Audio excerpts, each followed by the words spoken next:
চীনের শাসনে ফিরে আসার ২৭ বছর পূর্তিতে হংকংকে উপহার হিসেবে দুটি পান্ডা দিয়েছে বেইজিং। বিলুপ্তপ্রায় প্রাণী দুটি ২৬ সেপ্টেম্বরে বেইজিং থেকে হংকংয়ে পৌঁছায়। তবে হস্তান্তরে আনুষ্ঠানিকতা হবে ৭ ডিসেম্বর। এদিকে জনসম্মুখে আনার আগেই পান্ডা যুগলকে গণমাধ্যমের সামনে আনা হয়েছে।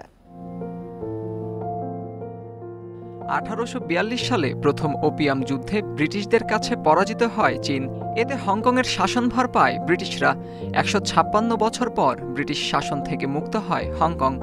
আনুষ্ঠানিকভাবে ১৯৯৭ সালে চীনা পতাকা তলে আসে ভূখণ্ডটি।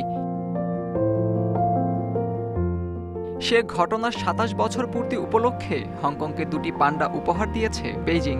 ৫ বছর বয়সী এই পান্ডা যুগল সিচুয়ান প্রদেশ থেকে হংকংয়ে পৌঁছায় ২৬ সেপ্টেম্বর। ২ মাসে নতুন পরিবেশের সঙ্গে অনেকটাই মানিয়ে নিয়েছে প্রাণী দুটি।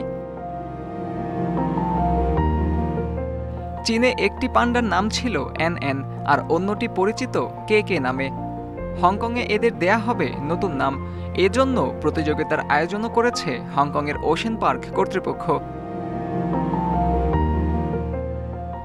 আনুষ্ঠানিকভাবে এদের হস্তান্তর করা হবে আগামী শনিবার।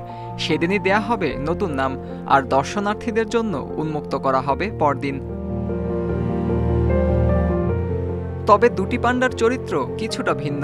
ওশেন পার্ক কর্তৃপক্ষ জানিয়েছে এনএন নামের পান্ডাটি চারপাশে ঘুরতে পছন্দ করে, অন্যদিকে কে উপভোগ করে নির্জনতা আর একাকিত্ব।